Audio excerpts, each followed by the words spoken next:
दोस्तों, स्वागत है आपका हमारे चैनल आर.के. वर्मा में। दोस्तों, आज हम आपको अकबर बीरबल की बिल्कुल नई मजेदार कहानी सुनाने वाले हैं। दोस्तों, कहानी पूरी जरूर सुने। दोस्तों, एक दिन बीरबल के घर में एक बड़ा मेला लगा था। सभी लोग मेले में उलझ गए थे। बीरबल ने भी अपने परिवार के सदस्यों के साथ मेले की ओर रवाना हो गए। उनके साथ उनकी पत्नी और बच्चे भी थे। मेले में भीड़ की वजह से उनके बच्चों को खो जाने का खतरा था, इसलिए बीरबल ने उन्हें अपने पास ही रखा दिया। मेले के दौरान बीरबल की पत्नी ने एक अजीब सी बात की।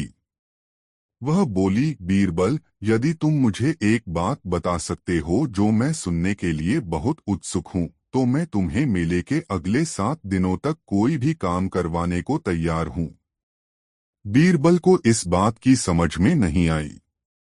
उन्होंने पूछा, क्या यह बात इतनी खास है कि इसके लिए इतनी बड़ी प्रस्तुति की जा रही है? पत्नी ने हंसते हुए कहा, हाँ बीरबल, इसकी वजह यह है कि मुझे लगता है कि तुम यह बात मुझसे नहीं बता सकते। बीरबल को इस चुनौती का सामना करना था। उन्होंने थोड़ी देर सोचा, फिर अपनी पत्नी से कहा, ठीक है, मैं तुम्हें एक बात बताऊंगा। बीरबल ने अपनी पत्नी को चुपचाप एक बड़े आईने के सामने ले जाया और कहा, यह वही चीज है जिसे तुम देखना चाहती थीं। बीरबल की पत्नी आईने में अपने आप को देखती रह गई, पर उन्हें कुछ खास नजर नहीं आया।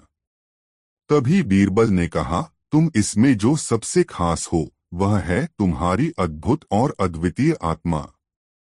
इस आत्मा में वह शक्ति है जो हमें हमारे सपनों की ओर ले जाती है। बीरबल की पत्नी ने उनके शब्दों को सुना और हैरान हो गई। उन्होंने कहा, बीरबल, यह तो सच है। तुमने मुझे वास्तविकता की एक नई दृष्टि दी है। उनकी पत्नी ने बीरबल की सराहना की और अपना वादा निभाया। बीरबल ने उसे मेले की खास गहनी खरीदने का मौका दिया, जिससे उसकी पत्नी बहुत खुश हुई। इस कहानी से हमें यह सीखने को मिलता है कि जीवन में हमें अपने सबसे मूल्यवान संसाधन को पहचानना चाहिए। दोस्तों, वीडियो को लाइक जरूर कर दे। दोस्तों, एक दिन बादशाह बीरबल के साथ बाग में बैठा हुआ गपाष्टक कर रहा था। गर्मी का दिन था। प्रातःकाल की मंद मंद हवा बह रही थी। बादशाह और दीवान गर्मी की पोशाक पहने हुए थे। उस सुहावने समय में वे बड़े खुश मालूम होते थे। उनके बातों की लड़ी टूटती ही न थी। प्रसंग चलते 2 बनियों का जिक्र आया। बादशाह ने बीरबल से पूछा, बीरबल, क्या यह सच है लोग अक्सर बनियों को चतुर माँ के बेटे क्यों कहते हैं? बीरबल ने उत्तर दिया, पृथ्वीनाथ, सचमुच बनिए ऐसे ही पाए जाते हैं। बादशाह ने कहा, अच्छी बात है, परंतु इसका प्रमाण देकर मेरी शंका निवारण करो। बीरबल ने तुरंत एक सिपाही के द्वारा थोड़ी सी मूंग की फुरमाइश कर बाजार से 4 बनियों को बुलवाया। दीवान का संदेशा मिलते ही बनिए मूंग के नमूने सहित तुरंत हाजिर हुए। बीरबल ने पूछा, साहजी, इस अन्न का क्या नाम है? बनिए विचार में पड़ गए और मन में सोचा कि यह अन्न एक प्रसिद्ध खाद्य है और इसका नाम भी किसी से छिपा नहीं है, कारण कि परमात्मा ने इसकी उपज भी अच्छी दी है।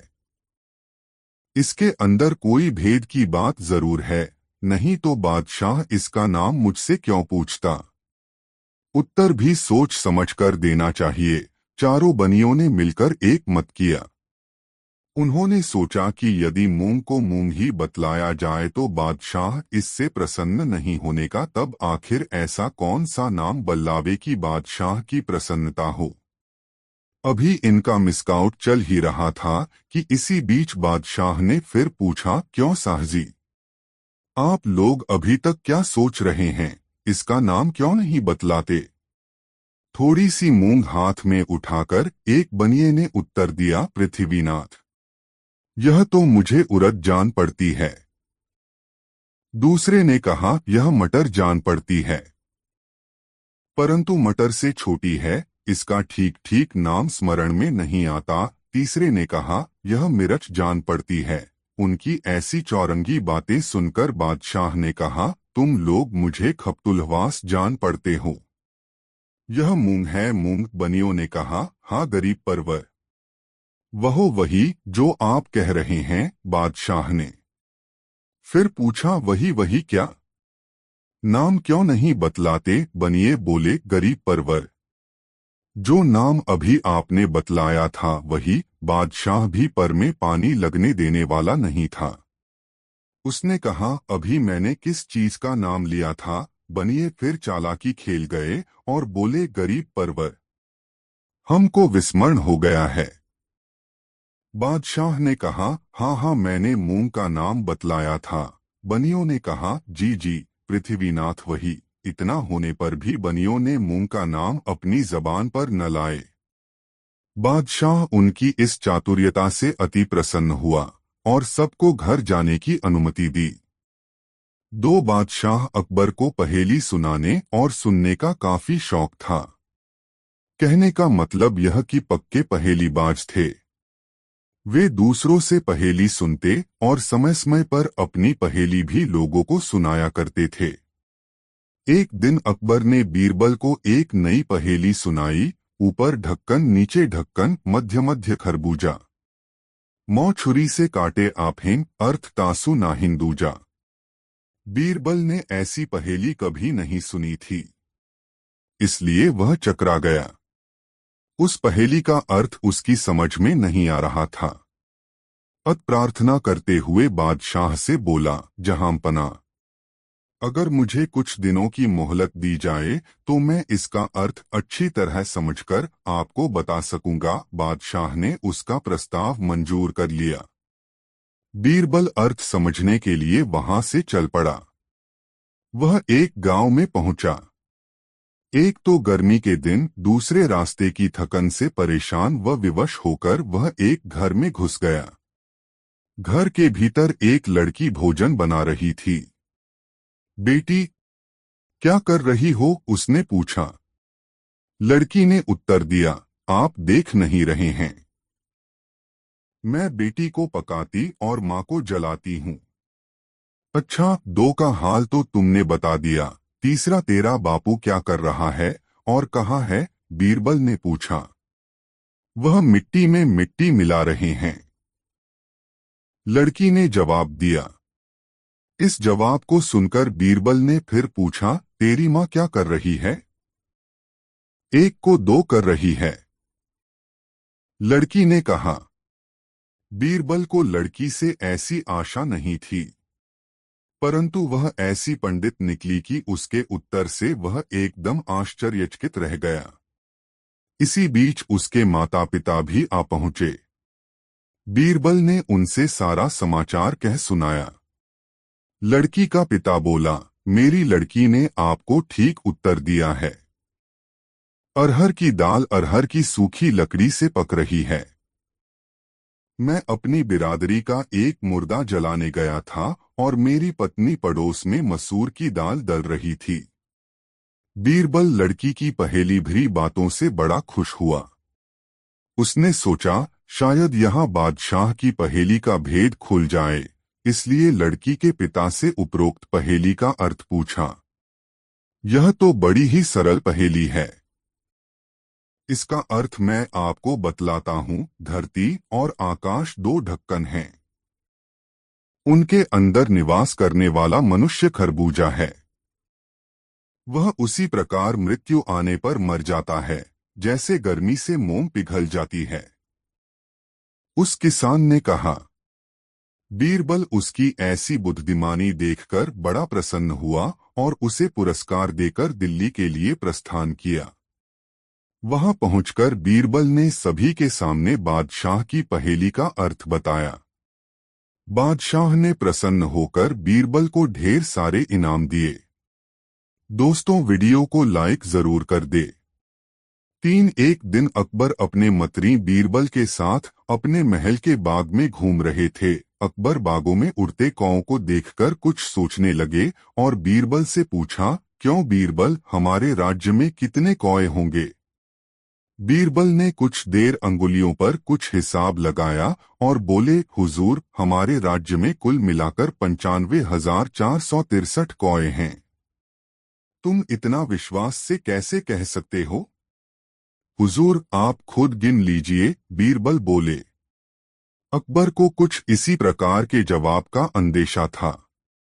उन्होंने ने पूछा, बीरबल, यदि इससे कम हुए तो इसका मतलब है कि कुछ कौए अपने रिश्तेदारों से मिलने दूसरे राज्यों में गए हैं। और यदि ज्यादा हुए तो इसका मतलब यह है, हुजूर, कि कुछ कौए अपने रिश्तेदारों से मिलने हमारे राज्य में आए हैं। बीरबल ने मुस्कुराकर जवाब दिया। अकबर एक बार फिर मुस्कुराकर रह गए। अकबर बादशाह को मजाक करने की आदत थी। एक दिन उन्होंने नगर के सेठों से कहा, आज से तुम लोगों को पहरेदारी करनी पड़ेगी। सुनकर सेठ घबरा गए और बीरबल के पास पहुंचकर अपनी फरियाद रखी। बीरबल ने उन्हें हिम्मत बंधाई। तुम सब अपनी पगड़ियों को पैर में और पायजामों को सिर पर लपेटकर रात्रि के समय में नगर में चिल्ला चिल्लाकर कहते फिरो, अब तो आन पड़ी है। उधर बादशाह भी भेष बदलकर नगर में गश्त लगाने निकले। सेठों का यह निराला स्वांग देखकर बादशाह पहले तो हंसे, फिर बोले, यह सब क्या है? सेठों के मुखिया ने कहा, जहां पनाह, हम सेठ जन्म से गुड़ और तेल बेचने का काम सीख कर आए हैं। भला पहरेदीर क्या कर पाएंगे? अगर इतना ही जानते होते तो लोग हमें बनिया कहकर क्यों पुकारते? बादशाह अकबर बीरबल की चाल समझ गए और अपना हुक्म वापस ले लिया। दोस्तों, इस वीडियो को लाइक जरूर कर दे। एक दिन बीरबल बाग में टहलते हुए सुबह की ताजा हवा का आनंद ले रहा था कि अचानक एक आदमी उसके पास आकर बोला, क्या तुम मुझे बता सकते हो कि बीरबल कहाँ मिलेगा? बाग में, बीरबल बोला। वह आदमी थोड़ा सकपकाया लेकिन फिर संभल कर बोला, वह कहाँ रहता है?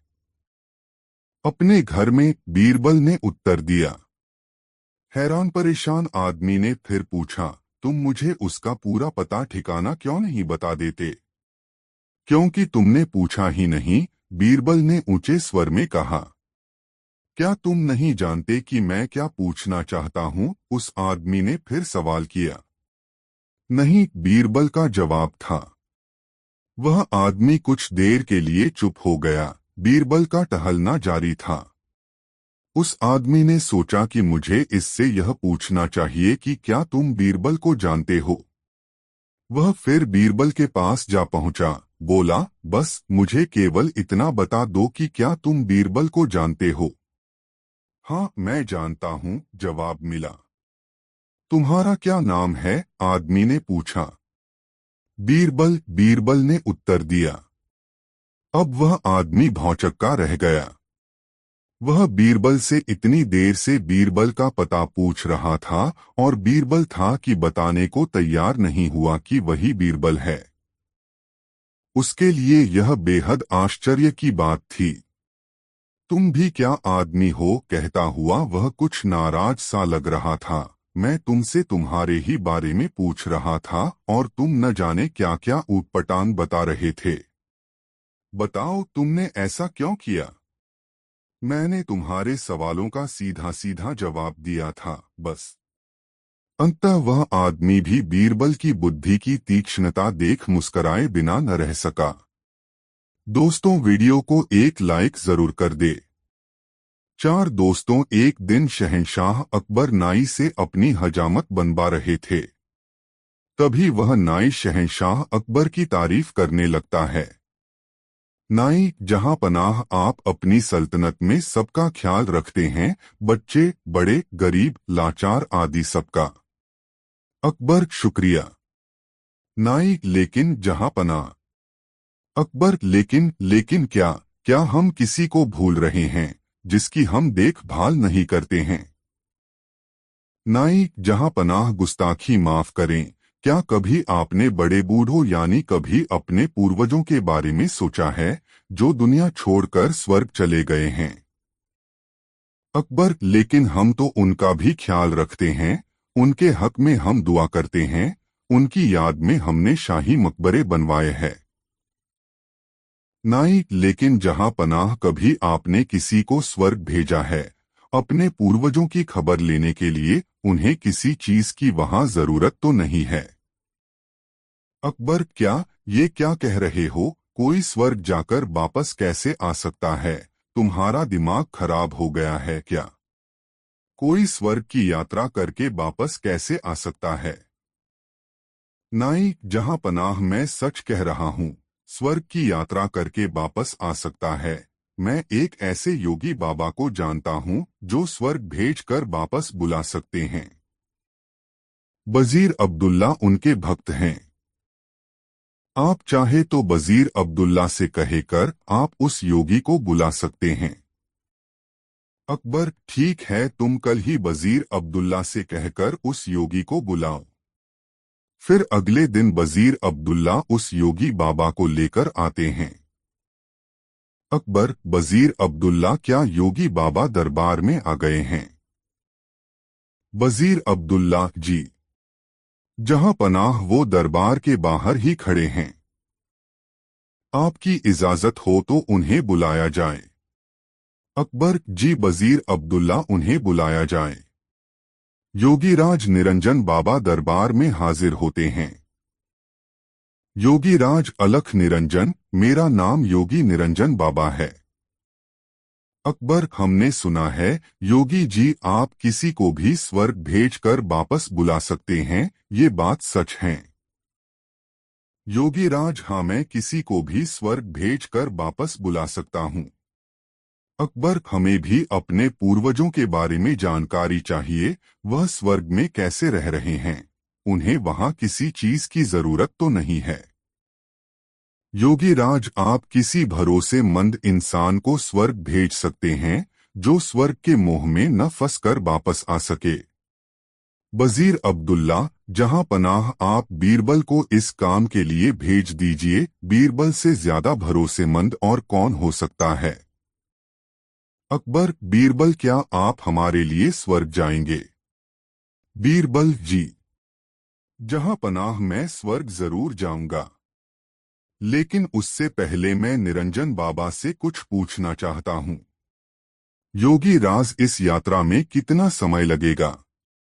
योगीराज, इस यात्रा में कम से कम 2 महीने लगेंगे अगर तुम स्वर्ग के सुख के मोह में न फंसो तो।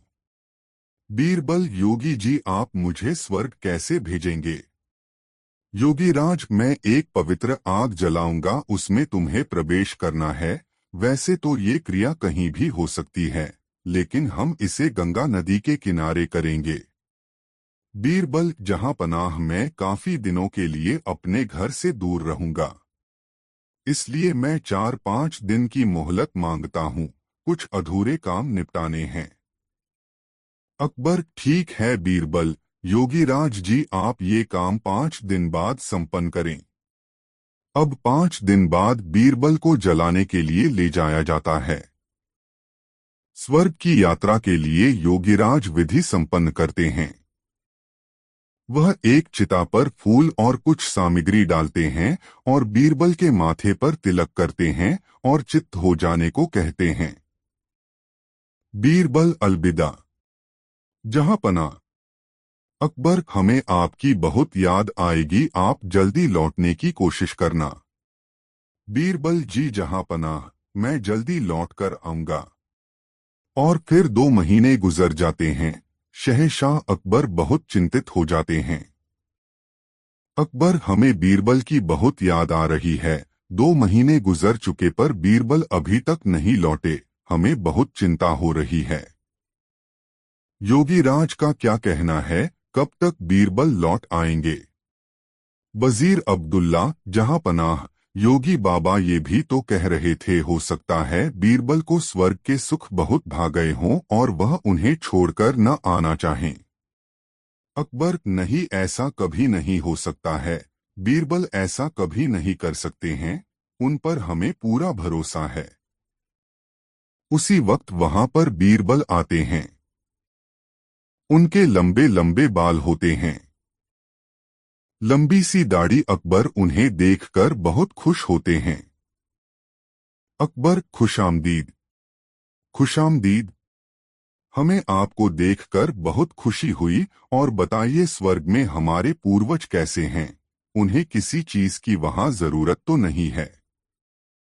बीरबल, नहीं, जहां पनाह उन्हें किसी भी चीज की जरूरत नहीं है। वे वहां बहुत खुश हैं। अकबर, लेकिन बीरबल, आपने ये बाल इतने क्यों बढ़ा लिए हैं? बीरबल, जहां पनाह मेरे ही नहीं, वहां पर सभी के बाल बहुत लंबे हैं। वहां पर कोई नाई नहीं है बाल काटने के लिए, इसलिए उन सभी ने यहाँ पर जो नाई है उसे बुलाने के लिए कहा है, ताकि वो वहां सबके बाल काट सके। अकबर, हाँ हाँ, क्यों नहीं, हम अभी अपने नाई को वहां भेज रहे हैं। योगीराज और वह नाई अभी यहीं पर हैं। वो इस वक्त हमारे मेहमान बनकर रह रहे हैं। हम अभी स्वर्ग भेजने की क्रिया करवाते हैं। योगीराज और उस नाई को बुलाते हैं। वो दोनों दरबार में हाजिर होते हैं।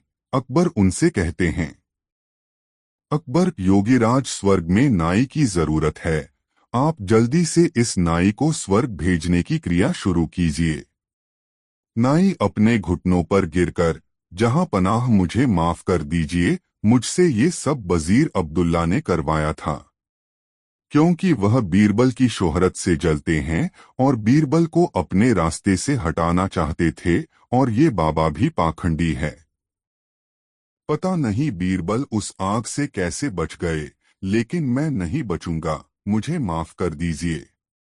अकबर, क्या इतनी बड़ी साजिश बीरबल के खिलाफ? सिपाहियों, इस पाखंडी बाबा और इस नाई को ले जाओ और काल कोठरी में डाल दो। और तुम वजीर अब्दुल्ला, मुझे तुमसे ये उम्मीद नहीं थी। मैं अगर चाहूं तो तुम्हें अभी फांसी पर लटका दूं, लेकिन तुमने हमारी कई साल हिफाजत की है, इसलिए हम तुम्हें इस देश से निकाल देते हैं। सिपाहियों, इसे ले जाकर सरहद के बाहर छोड़ आओ और फिर कभी अपनी शक्ल मत दिखाना। अच्छा बीरबल, मेरे बुद्धिमान दोस्त, ये बताओ तुम्हें इस साजिश का कैसे पता लगा? बीरबल, जहां पनाह, जब मैंने योगीराज के मुंह अगम प्रवेश करने वाली बात सुनी तो मुझे लगा दाल में कुछ काला है। तभी तो मैंने आपसे 5 दिन की मोहलत मांगी, और मैंने उन 5 दिनों में एक ऐसी सुरंग तैयार करवाई जो उस जगह से सीधे मेरे घर को जाती है। जहां पनाह, जब योगीराज ने आग जलाई तो मैं सीधे उस सुरंग पर खड़ा था जो मेरे घर को जाती है। योगीराज के आग जलाते ही मैं सुरंग का दरवाजा खोलकर अपने घर पहुंच गया। जहां पनाह, इस तरह से मैं वहां से बच निकला। और मैं चाहता था ये लोग अपना गुनाह खुद कबूल करें, इसलिए मैंने 2 महीने अपने बाल नहीं काटे, क्योंकि मैं ये भी जानता था कि इन तीनों में सबसे कमजोर कड़ी नाई है। अकबर, वाह! बीरबल, वाह! एक तुम ही हो जो ऐसा कर सकते हो। तुम्हारे जैसा कोई नहीं। मेरे शातिर दोस्त, तुम ही ऐसा कर सकते हो। वाह बीरबल, वाह! बीरबल, शुक्रिया। जहां पनाह, शुक्रिया। दोस्तों, वीडियो को लाइक जरूर कर दे और कमेंट में बताएं कहानी कैसी लगी। 5 बादशाह। अकबर को पहेली सुनाने और सुनने का काफी शौक था। कहने का मतलब यह कि पक्के पहेलीबाज थे। वे दूसरों से पहेली सुनते और समय समय पर अपनी पहेली भी लोगों को सुनाया करते थे। एक दिन अकबर ने बीरबल को एक नई पहेली सुनाई। ऊपर ढक्कन, नीचे ढक्कन, मध्य मध्य खरबूजा। मौ छुरी से काटे आफिन, अर्थ तासु नाहिन दूजा। बीरबल ने ऐसी पहेली कभी नहीं सुनी थी, इसलिए वह चकरा गया। उस पहेली का अर्थ उसकी समझ में नहीं आ रहा था। अत प्रार्थना करते हुए बादशाह से बोला, जहां पना, अगर मुझे कुछ दिनों की मोहलत दी जाए तो मैं इसका अर्थ अच्छी तरह समझकर आपको बता सकूंगा। बादशाह ने उसका प्रस्ताव मंजूर कर लिया। बीरबल अर्थ समझने के लिए वहां से चल पड़ा। वह एक गांव में पहुंचा। एक तो गर्मी के दिन, दूसरे रास्ते की थकन से परेशान व विवश होकर वह एक घर में घुस गया। घर के भीतर एक लड़की भोजन बना रही थी। बेटी, क्या कर रही हो? उसने पूछा। लड़की ने उत्तर दिया, आप देख नहीं रहे हैं, मैं बेटी को पकाती और माँ को जलाती हूँ। अच्छा, दो का हाल तो तुमने बता दिया, तीसरा तेरा बापू क्या कर रहा है और कहाँ है? बीरबल ने पूछा। वह मिट्टी में मिट्टी मिला रहे हैं, लड़की ने जवाब दिया। इस जवाब को सुनकर बीरबल ने फिर पूछा, तेरी माँ क्या कर रही है?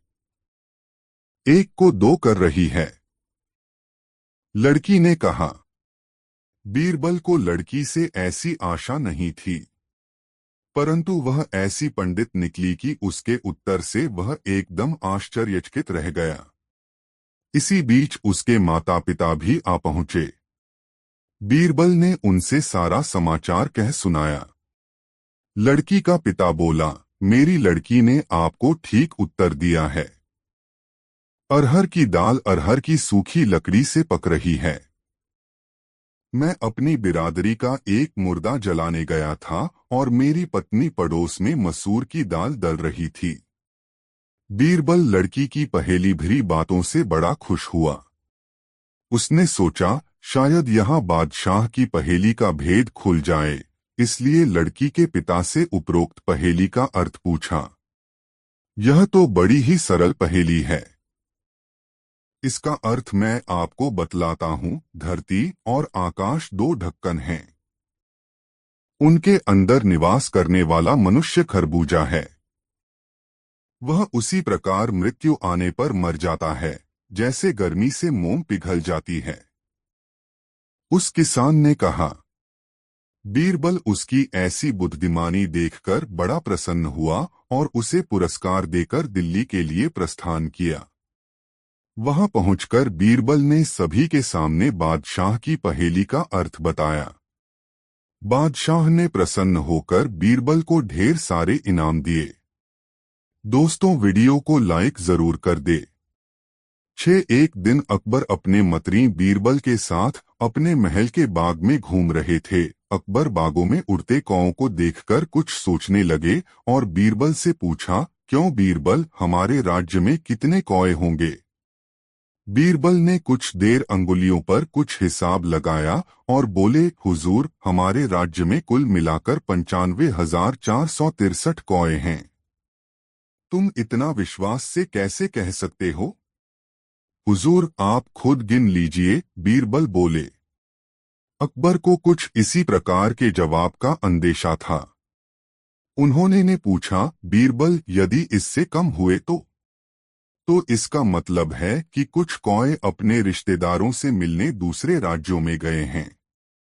और यदि ज्यादा हुए तो इसका मतलब यह है, हुजूर, कि कुछ कौए अपने रिश्तेदारों से मिलने हमारे राज्य में आए हैं। बीरबल ने मुस्कुराकर जवाब दिया। अकबर एक बार फिर मुस्कुराकर रह गए।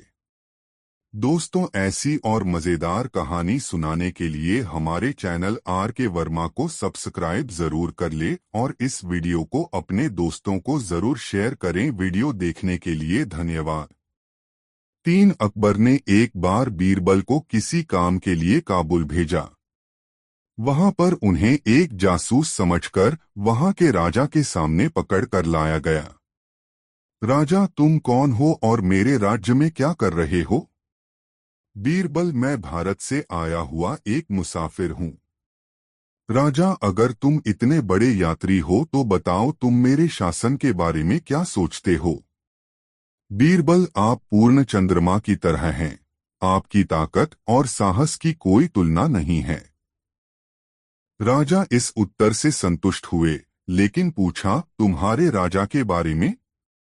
बीरबल, वे एक नए चांद की तरह हैं, जिनकी तारीफ करने को ज्यादा कुछ नहीं है।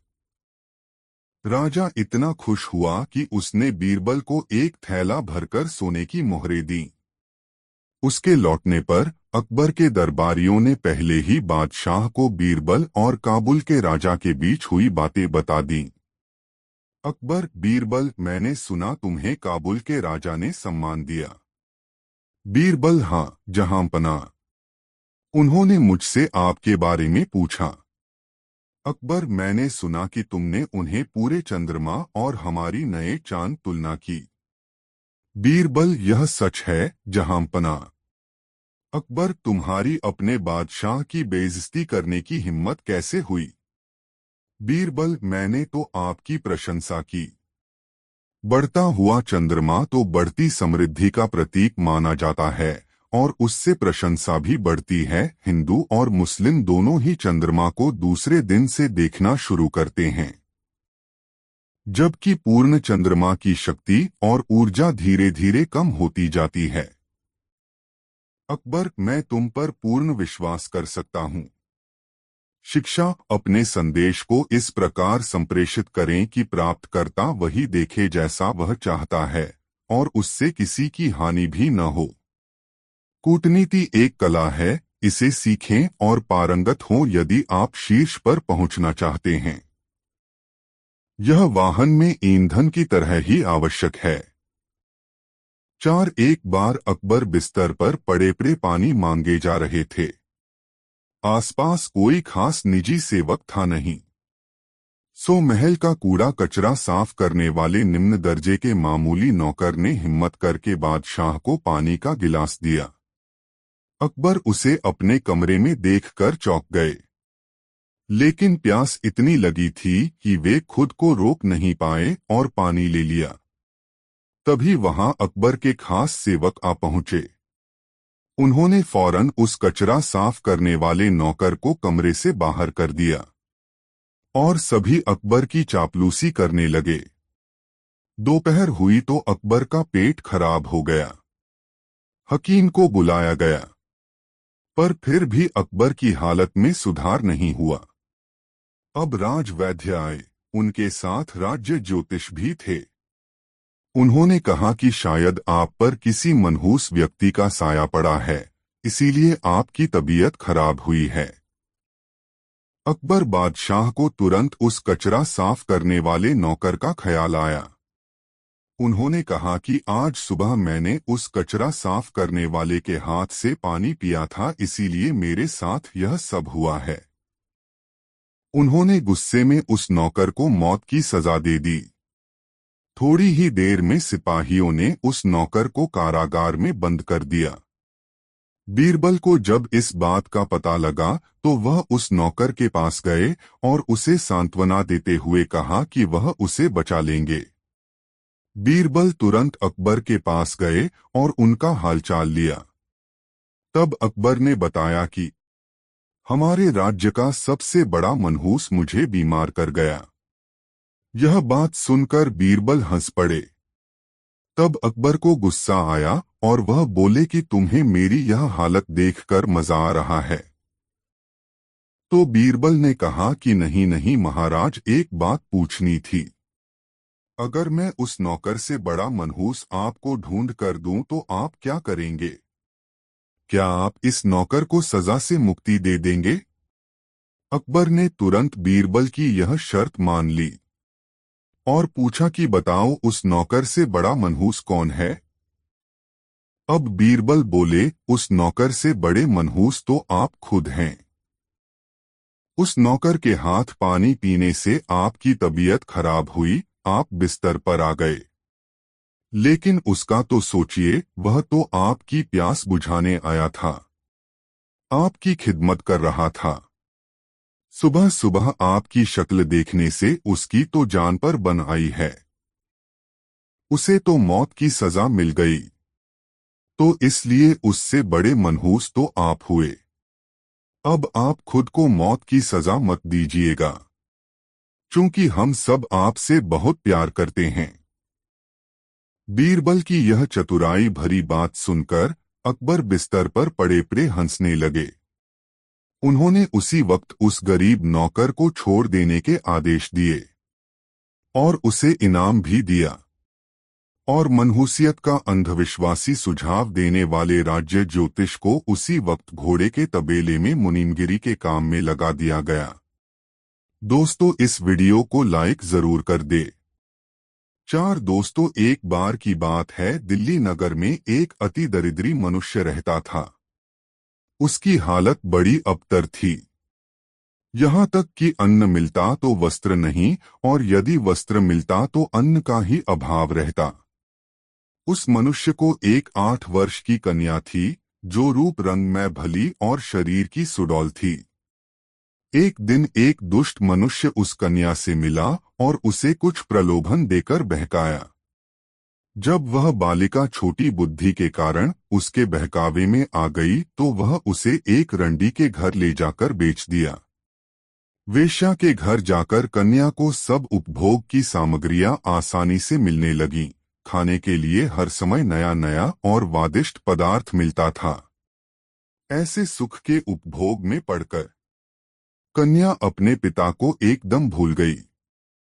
इधर बेचारा पिता अपनी कन्या के लिए बहुत हाय हाय किया और अपने भरसक उसकी बहुत खोजबीन की, परंतु जब उसका कहीं भी पता न चला तो लाचार होकर बैठ रहा। वेश्या ने उस कन्या को नृत्य गान की शिक्षा दिलवाकर उसे अपने फन में गुणागरी बना दिया। वह धीरे धीरे सारे नगर में विख्यात हो गई। एक दिन ऐसी घटना घटी कि वह एक जगह महफिल में नाच रही थी और उसी बीच उसका पिता भी वहां पर जा पहुंचा। वह नाचने वाली कन्या को गौर करके देखा तो मालूम हुआ कि वह उसकी ही राम पियारी नामनी कन्या है। उसके बदन में काटो तो खून नहीं, परंतु उस समय छेड़खानी करने से अपना अपमान समझकर वह चुप मार गया और उस बेश्या का पूरा परिचय लेकर बादशाह के पास पहुंचा। जब बादशाह दरबार में आए तो अपना एक अर्जी दावा पेश किया। बादशाह उसे पढ़ने के लिए बीरबल को दिया। तब बीरबल उसे पढ़कर बादशाह को सुनाया। बादशाह ने वेश्या को उसकी लड़की के सहित तलब करने की आज्ञा दी। दूसरे दिन वेश्या कन्या के सहित दरबार में उपस्थित हुई। बीरबल बादशाह की अनुमति से निम्नलिखित प्रश्न किया, यह कन्या तुझे कहाँ से प्राप्त हुई है और इसका पिता कौन है? वेश्या तो वेश्या, भला वह कत्र की चूकने वाली थी, इनकी पंडिताई सब पर विदित है।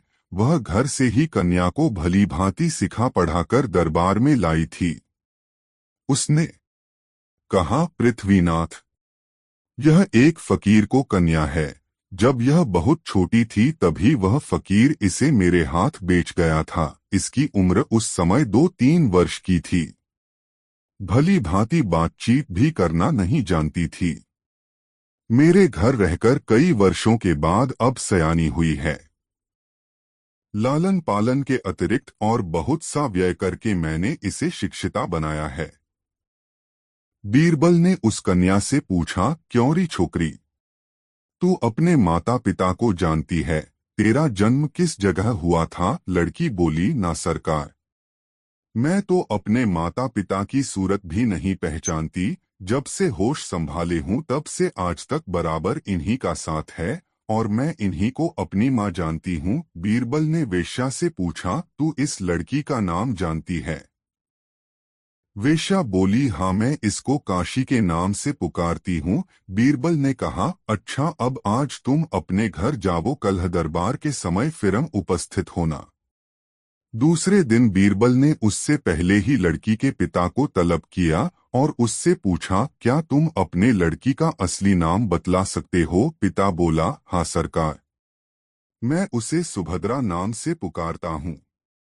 यह हमारे अड़ोस पड़ोस के सभी लोग जानते हैं, आप उनसे भी पूछ सकते हैं। बीरबल को उनके नाम के संबंध में और पूछताछ करने की आवश्यकता नहीं जान पड़ी, इसलिए उसे वहीं तक रखा। इधर वेश्या भी समय पर उपस्थित हुई। इस मामले की बड़ी शोहरत हो गई थी, इसलिए दोनों तरफ से बहुतेरे लोग फैसला सुनने के लिए आए। बीरबल ने चुपके से एक सिपाही को आज्ञा दी कि इस भीड़ में घुसकर सुभद्रा सुभद्रा कई बार पुकारा। जो कोई नाम को सुनकर कुछ भी संकुचित हो उसे पकड़कर मेरे पास हाजिर करो। सिपाही ने चिल्लाकर सुभद्रा को पुकारा। उसके पुकारते ही सब लोग सन्न हो गए, परंतु वह कन्या चुपके से खड़ी होकर इधर उधर देखने लगी। सिपाही बीरबल की आज्ञानुसार उसका हाथ पकड़ लिया और उसे उसके पास ले आया। वेश्या भी लड़की के साथ हो ली। बीरबल ने कन्या से पूछा, क्यों री? तेरा नाम तो काशी है न, फिर तू सुभद्रा के नाम से क्यों खड़ी हो गई? लड़की ने उत्तर दिया, सरकार, मेरे पिता मुझे सुभद्रा के नाम से ही पुकारते थे, अतएव सुभद्रा नाम के सुनते ही मेरे कान खड़े हो गए। बीरबल ने कहा, अभी तू कल अपने बयान में कह चुकी है कि मैं अपने पिता को नहीं जानती और आज इस प्रकार कहती है। वह लड़की चक्कर में आ गई और डरवश थरथर कांपने लगी। वेश्या बीच बीच में अपने वचन की पुष्टि के लिए बोलना चाहती थी, परंतु बीरबल ने उसको डांटकर रोक दिया। वे बोले, तू झूठी साबित हो चुको है क्योंकि तेरे बयानों में अंतर पड़ रहा है। मैं इस मिथ्या के बदले तुझे अभी दंड देता हूँ। यह कहकर बीरबल ने एक कर्मचारी से कुछ सांकेतिक भाषण किया। कर्मचारी आज्ञा पाते ही एक कोड़ा हाथ में लेकर सामने आया। उसे देखकर वेश्या डर गई और तुरंत अपना कसूर गर्दान लिया। वह बोलो, पृथ्वीनाथ, मैं इस कन्या को आज से 3-4 वर्ष पहले एक आदमी से खरीदा था। वह आदमी मुझे झांसा पट्टी पढ़ा, इसके बदले में काफी धन हड़प ले गया है। आप मेरे अपराधों को क्षमा करें। लड़की का पिता बीरबल के इशारे से अपनी कन्या के पास खड़ा हो गया। बीरबल ने उस लड़की से पूछा, क्या तू इस आदमी को पहचानती है? क्या इसकी शक्ल तेरे पिता से मिलती है?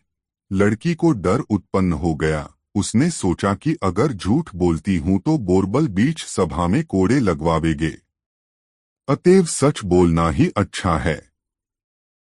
उसने कहा, हाँ हाँ, यही मेरे जन्मदाता पिता हैं। इतना कहकर वह अपने पिता के चरणों पर गिर पड़ी। पिता ने उसे उठाकर छाती से लगा लिया। बीरबल ने कहा, वेश्या, अब तेरे पास और कोई सफाई देने की बात नहीं रही। तू एक साथ ही 3 अपराधधार में गिरफ्तार हुई है।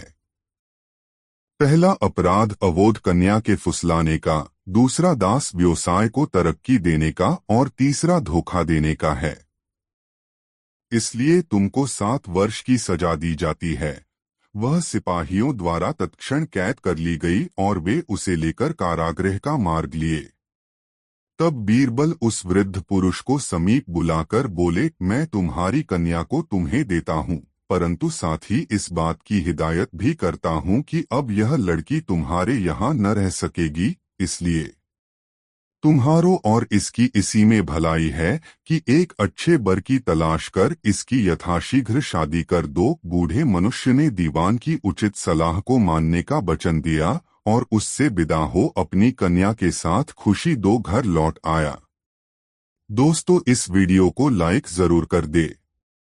3 एक बार बादशाह ने देश के तमाम बड़े अफसरों, रईसों और बुद्धिमान लोगों को अपने यहाँ भोज पर आमंत्रित किया। सभी लोग सज-धज कर बादशाह के यहाँ पहुंचे। इन मेहमानों में खोजा नसरुद्दीन भी था। बादशाह के निमंत्रण पर आए उन सभी लोगों में से किसी की भी समझ में यह बात नहीं आ रही थी कि आखिर हमारे कंजूस बादशाह ने यह दावत दी तो क्यों दी। सबसे ज्यादा उलझन में था खोजा।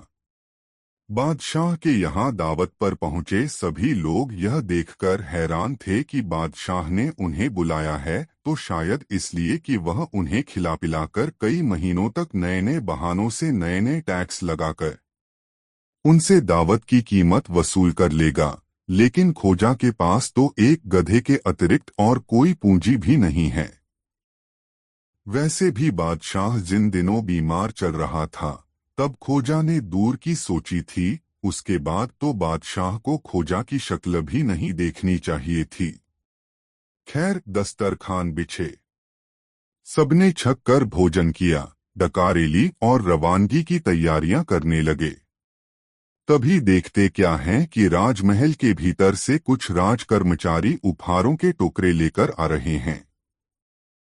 पहले तो उन्हें यही लगा कि जो उपहार लेकर वे यहाँ आए थे और बादशाह की नजर किए थे वही उपहार वापस आ रहे हैं, लेकिन जब तमाम टोकरों में एक जैसी चीजें ही नजर आईं तो उनका अंदाज गलत निकला।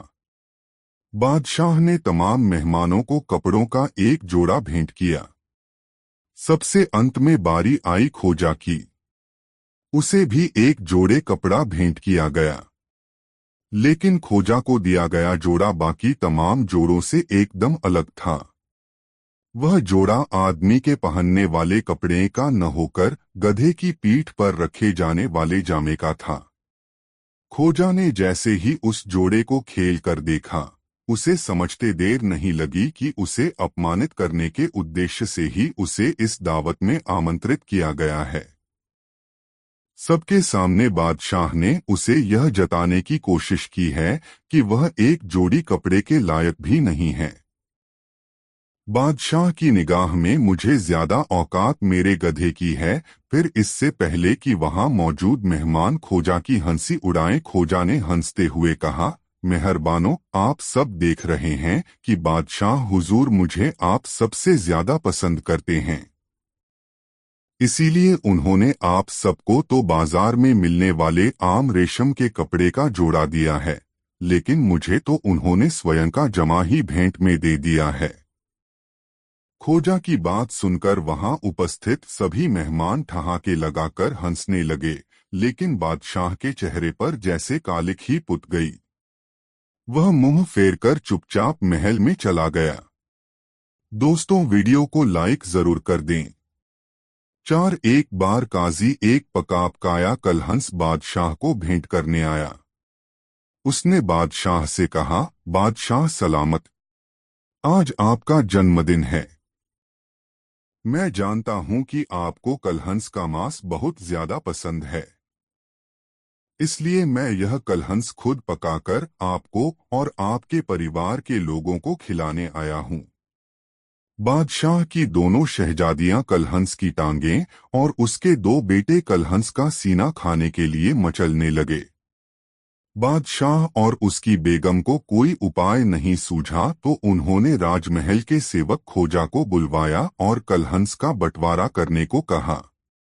खोजा ने चाकू से कलहंस का सिर काटकर बड़े अदब के साथ बादशाह को देते हुए कहा, जहांपना, आप हमारे मुल्क के सरताज हैं, आपको सिर खाना चाहिए। मेरी दिली ख्वाहिश है कि आप हमारे मुल्क के सरताज बने रहें। इसके बाद उसने कलहंस की गर्दन काटकर बेगम को पेश की और बोला, कहावत है कि यदि शौहर की उपमा सिर से दी जाए तो बेगम की उपमा गर्दन से दी जानी चाहिए। इसलिए आपको यह गर्दन दे रहा हूं। मेरी दिली ख्वाहिश है कि आप बादशाह सलामत से कभी न बिछुड़े।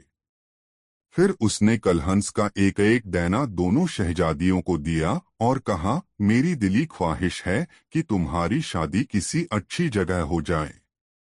ये डैना खाकर तुम अपने अपने शौहरों के साथ दूर तक जा सकोगी।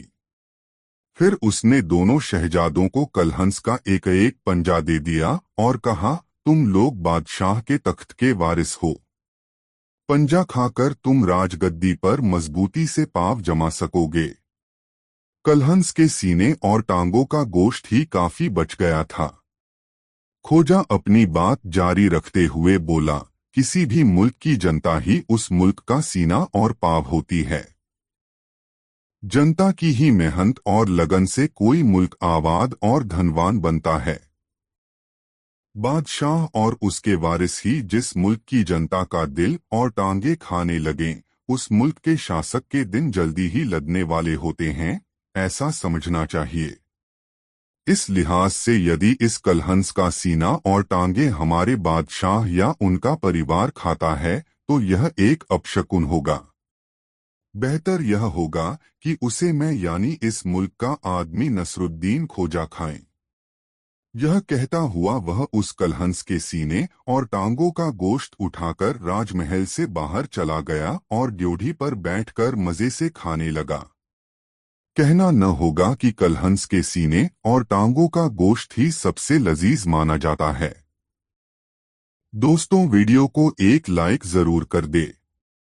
5 दोस्तों, अकबर बीरबल की कहानी। अंधे या देखने वाले। एक बार की बात है, अकबर और बीरबल किसी बात पर चर्चा कर रहे थे।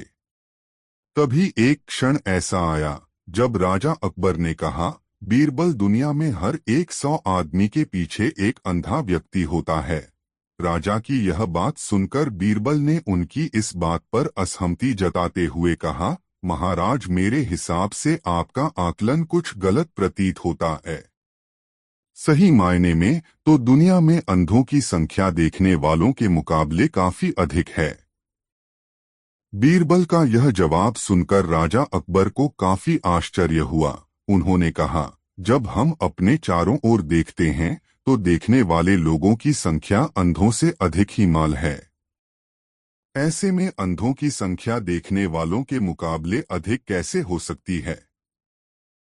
राजा अकबर की इस बात को सुनकर बीरबल कहते हैं, महाराज, किसी दिन मैं आपको यह बात प्रमाण के साथ साबित करके जरूर दिखाऊंगा कि दुनिया में अंधों की संख्या देखने वालों से अधिक है। बीरबल के जवाब पर राजा अकबर कहते हैं, ठीक है, प्रमाण के साथ इस बात को अगर तुम साबित